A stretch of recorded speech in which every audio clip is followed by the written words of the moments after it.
여러분 안녕하십니까? NBS 뉴스 24입니다. 2년 연속 가파르게 오른 최저임금, 상당수의 농가가 인건비 부담 때문에 타격을 입고 있습니다. 이에 농업계가 제도 개선을 요구하고 있지만 최저임금 논의에서 농업계의 의견을 외면받고 있어서 대책 마련이 시급하다는 지적입니다. 김인경 기자입니다.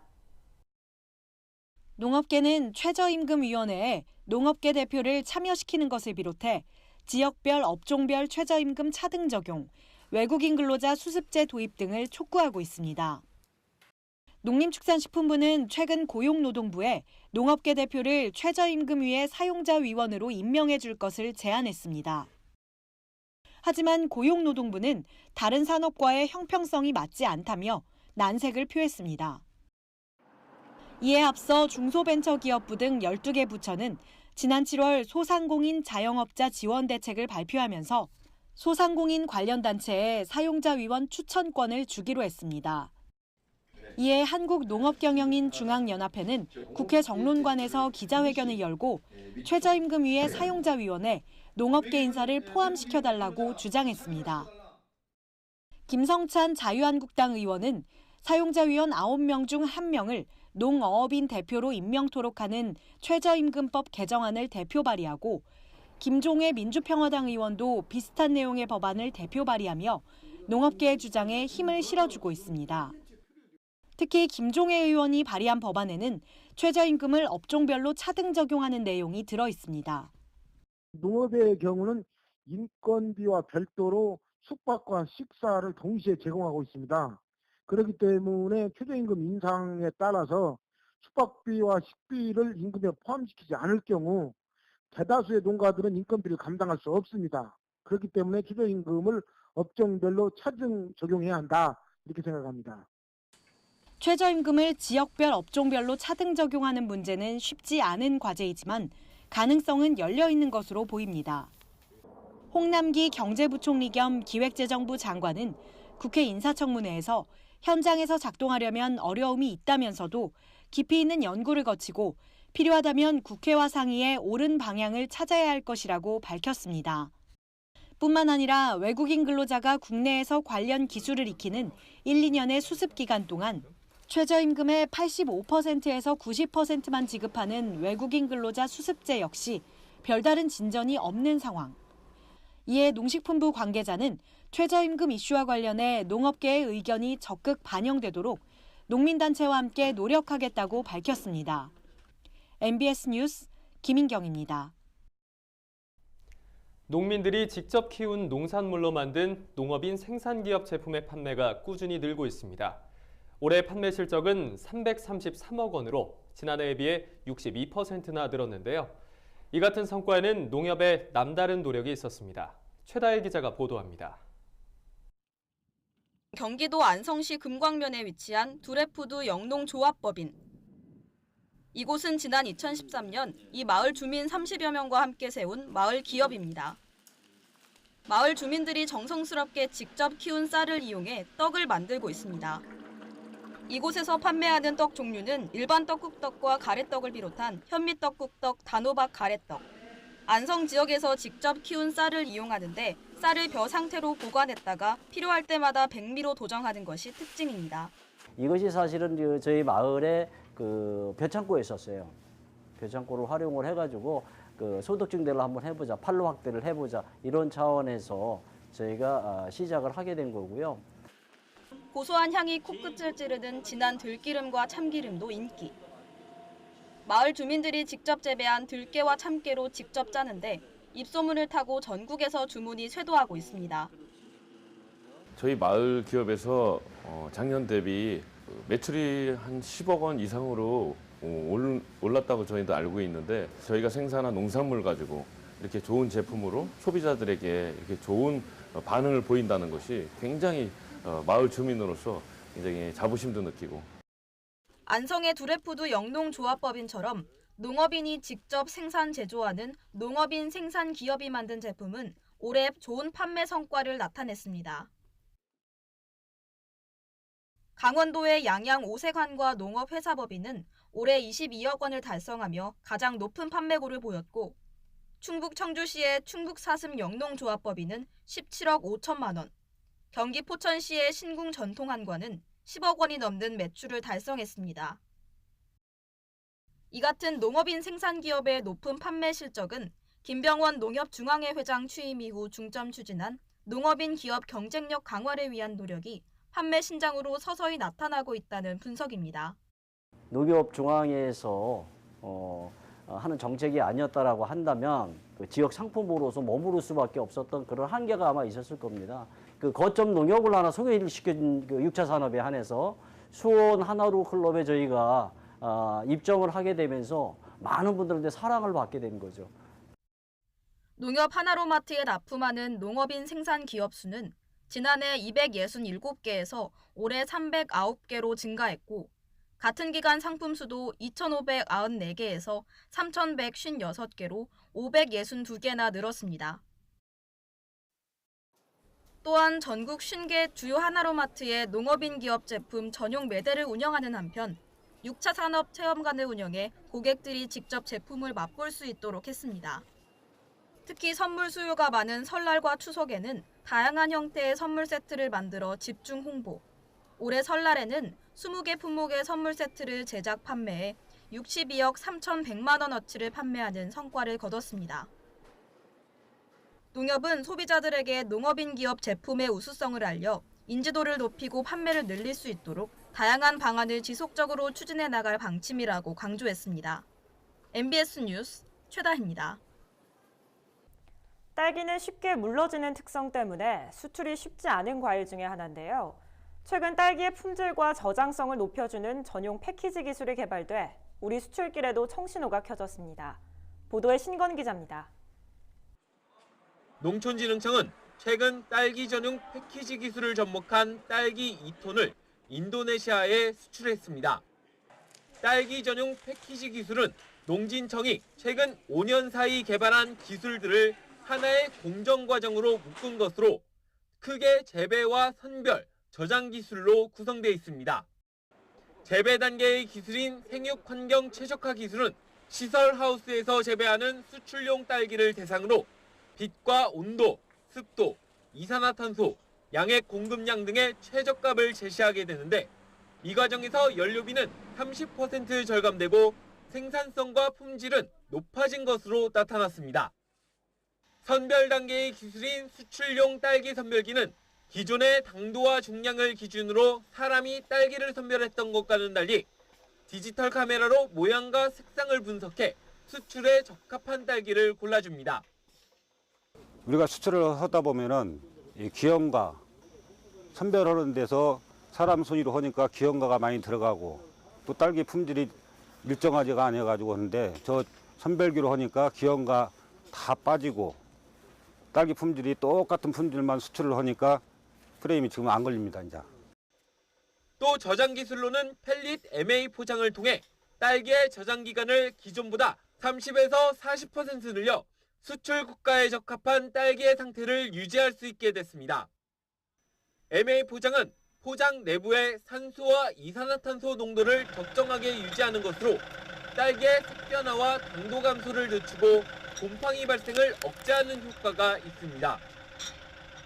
딸기를 수출하는 나라는 이틀 걸리는 나라도 있고 3일 걸리는 나라도 있는데요. 그 며칠 걸리는지에 따라서 나라별로 필요한 숙도를 넣어서 선별할 수가 있습니다.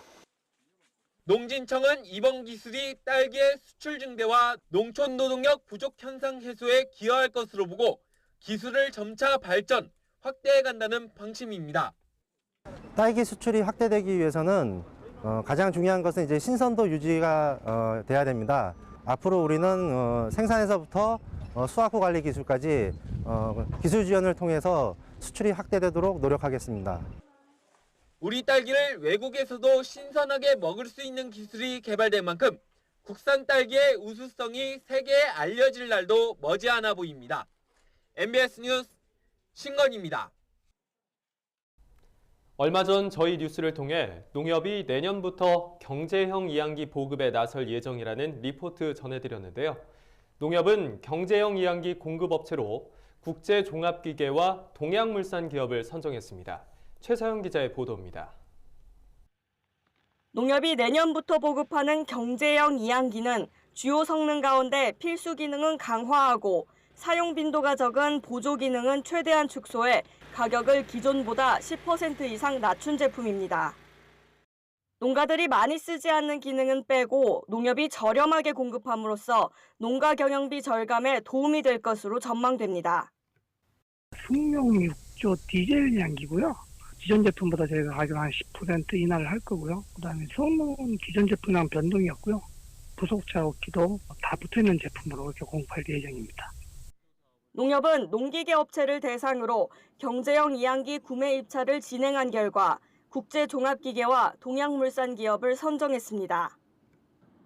내년 초부터 지역 농협을 통해 공급되는 경제형 이항기는 승용형 6조식 디젤 모델입니다. 국제종합기계가 4가지 모델로 250대, 동양물산기업이 2가지 모델로 150대를 공급할 예정으로 축조 12기와 썰레를 옵션으로 선택할 수 있습니다. 다 기계식 위주로 돼 있기 때문에 AS 부품이 저렴해서 2, 3년 후에 수리 시기가 왔을 때 저렴한 그 비용으로 AS를 할 수 있기 때문에 그런 면에서 농가에 많이 도움이 된다고 봅니다. 여기에 주요 엔진부를 보증 수리해주는 기간도 대폭 늘어납니다. 국제종합기계 모델은 기존 24개월에서 40개월로, 동양물산 기업 모델은 기존 24개월에서 34개월로 보증 수리 기간이 길어져 농가들이 마음 놓고 기계를 사용할 수 있을 것으로 보입니다. 수리는 지역농협 농기계센터 또는 공급업체의 각 도별 직영수리센터에서 가능합니다. MBS 뉴스 최서영입니다. 내년부터 신선농산물 수출 통합조직이 배, 토마토, 포도로 확대됩니다. 또한 국산 원료 비중이 높은 김치와 유자, 인삼 등의 수출 품목에 대해서도 정부가 대폭 지원하기로 했습니다. 농식품부가 발표한 2019년도 농식품 수출 확대 계획을 김하영 기자가 전해드립니다. 배, 토마토, 포도의 수출 시장에도 희소식이 전해진 건 지난 6일. 농림축산식품부는 농식품 수출 전략회의에서 버섯류와 파프리카, 딸기에만 있는 수출 통합조직을 2019년부터 배, 토마토, 포도로 확대하고 2023년에는 주요 신선 농산물 전반으로 늘릴 계획이라고 밝혔습니다. 수출 통합 조직은 해외 시장에서 국내 업체끼리의 출혈 경쟁을 막기 위해 수출 창구를 단일화한 것으로 여러 수출 업체나 조직이 출자해 만든 법인 형태입니다. 공동으로 협력하는 효율적인 체계가 구축된 겁니다. 뿐만 아니라 국산 신선 농산물 원료 비중이 50% 이상인 김치, 인삼 등 가공식품의 경우 정부 지원을 대폭 확대하기로 했습니다. 예를 들어 해외에서 판촉 행사를 진행할 때 1회당 5천만 원 한도인 판촉비 지원을 7천만 원으로 인상하는 게 대표적입니다. 또 국산 원료 비중이 높은 가공식품에 대해선 수출 상품화, 글로벌 브랜드 육성 사업 등 40여 개에 이르는 농식품 수출 지원 사업을 우선 적용하기로 했습니다. 이와 함께 업체 유형별로 맞춤형 지원을 하기 위해 농식품부는 1,068개에 이르는 농식품 수출업체 전수조사에 나섰습니다. 중소농식품 수출업체의 경쟁력을 강화하겠다는 겁니다. 그동안에는 업체별로 어떤 영양 진단하는 과정이 없었는데 그 영양별로 구분을 해서 일단은 소기업은 중기업으로, 중기업은 더 큰 어떤 대기업화 될 수 있도록 업체가 어떤 필요로 하는 사항에 대해서는 일단 패키지로 지원을 해서 수출 기업이 이렇게 확대될 수 있는데 토대가 될 수 있도록 그렇게 할 계획입니다. 농식품부는 농가소득 증진에 수출이 중요한 역할을 담당하고 있다면서 2019년 수출 지원 사업을 통해 농식품 전문 수출 기업을 육성하겠다고 밝혔습니다. MBS 뉴스 김하영입니다. 이름 없는 농장과 오솔길에 이름을 짓고 명패까지 세우는 소규모 마을 관광화 사업이 경북 영천에서 추진되고 있습니다. 영천시는 이번 프로젝트의 성과와 반응을 지켜본 뒤 사업 지역을 확대할 방침입니다. 이하영 기자가 보도합니다. 쓰러진 소나무와 버려진 참나무 등 상품성이 없는 폐목재가 새롭게 변신을 시작합니다. 이름을 새긴 나무를 하나하나 깎아내고 곱게 색깔을 입힌 다음 한 번 더 매끄럽게 갈아내면 자신만의 나무 명패가 완성됩니다. 이번 행사는 작은 것이 아름답다라는 점에 착안을 해서 주민들이 직접 참여해서 살고 있는 마을을 관광 자원화하는 작업입니다. 큰 예산을 투입하지 않고도 농촌 관광의 혁신을 이루는 계기가 될 것으로 생각합니다. 이번 사업은 주민 참여형 마을 관광 프로젝트로 지역 특유의 정서를 브랜드화하기 위한 취지로 마련됐습니다. 우선 농장의 이름표부터 골목마다 논두렁, 밭두렁마다 이름마다 다 이름 넣어주고, 그다음에 또 집집마다 또 문표 다 걸고, 아이들 가족마다 가족끼리 하나씩 문표도 걸어주고, 그러면 결국엔 영천 문화가 되지 않겠나. 그럼 향토 문화가 가장 앞서가는 곳이 영천이다. 투박하지만 정감이 넘치는 나무 간판은 농장과 농로, 골목에서 야산까지 곳곳에 세워집니다. 재미도 있고 좀 좋은 경험했습니다. 이번에 간판, 명패, 반명패도 달고 이러는 거 더 자존감을 가지고 더 품질 좋은 과일을 우리 생산하기 위해서 더 노력하고. 주민들의 손으로 직접 깎아 만든 나무 간판 하나로 마을을 가꾸면서 소소하지만 확실한 영천 알리기에 나서고 있습니다. 헬로티비 뉴스 이하영입니다. 다음은 지역 뉴스입니다. 순천만 철새도래지 인근에 위치한 가금 농장이 습지로 복원될 전망입니다. 순천시는 환경부로부터 철새도래지 근처 가금 농장 3곳 등을 습지 개선 지역으로 지정받았습니다. 순천만의 고병원성 AI 발생을 차단하기 위해서입니다. 이에 따라 순천시는 환경부에서 예산을 지원받아 가금 농장의 보상금 지급 절차를 거쳐 인근 지역을 습지로 복원할 계획입니다. 특히 이번 조치는 고병원성 AI를 예방하기 위해 가금 농장이 먼저 철거 의사를 밝힌 것이어서 의미가 크다는 평가를 받고 있습니다. 경남 밀양시의 얼음골 사과를 체계적으로 관리하기 위한 품질관리위원회가 발족하고 첫 회의를 열었습니다. 품질관리위원회는 얼음골 사과를 명품 브랜드로 육성시키고 체계적인 시스템으로 관리하는 전략을 마련하기 위해 부산대와 경상대 교수 등 10여 명으로 꾸려졌습니다. 첫 회의에서는 개화 시기부터 수확과 저장, 유통 전 과정에 관리 감독을 이어가고 새로운 포장 상자를 개발해 명품 사과로서 브랜드 가치를 지켜야 한다는 내용이 강조됐습니다. 충남도가 2018년산 공공비축미 4만 6천여 톤을 매입했다고 밝혔습니다. 산물벼 1만 6천여 톤, 건조벼 2만 9천여 톤으로 계획 대비 97% 매입을 완료한 상태입니다. 산물벼는 지난 10월 아산 금성농산 RPC를 시작으로 매입을 완료했으며 건조벼는 지난달 2일부터 서산 부성농협 경제사업장을 시작으로 매입을 진행 중입니다. 나머지 1,300여 톤에 대해선 이달 중순을 목표로 각 시군에서 매입할 계획입니다. 도는 공공비축미 품종검정제가 올해 처음 도입됐다며 매입 품종 이외의 벼를 출하할 경우 5년간 대상에서 제외되는 만큼 각별히 유의해달라고 당부했습니다. 대구시 달성군 농업기술센터가 청소년 농심 배양 교육을 실시합니다. 이번 교육은 원예 활동을 통해 청소년들에게 사회성을 키워주고 심리 안정에도 도움을 주기 위해 마련됐습니다. 대상은 달성군 지역 8개 학교 4H 회원 330여 명으로 허브 식물인 율마를 이용한 크리스마스 장식 화분 만들기를 실습합니다. 교육은 센터에서 학교를 직접 방문해 진행할 예정입니다. 농업에 관한 어려운 용어나 개념을 알기 쉽게 풀어드리는 풀어쓴 농업백과 시간입니다. 최근 장보기 무섭다는 말까지 나올 정도로 생활 물가가 많이 올랐다고 하죠. 특히 농산물 가격이 비싸지면서 장바구니 물가가 더 높게 느껴지는데요. 실제로 농산물 가격이 물가에 미치는 영향은 어느 정도인지 오늘 이 시간 함께 짚어보겠습니다. 최근에 우울한 소식이 들려왔습니다. 실업난에 물가까지 크게 올라 경제 고통 지수가 7년 만에 최고치를 기록했다는 건데요. 실제로 소비자 물가는 2달 연속 2%의 상승률을 보였고 그중에 가장 많이 오른 품목은 농산물이라는 보도가 나왔습니다. 더불어 농산물 가격을 작년과 비교해봤더니 평균적으로 14.4%가 올랐는데 그중에 쌀은 23.8%, 파는 35.6%, 특히 토마토는 44.4%까지 가격이 껑충 뛰었다고 합니다.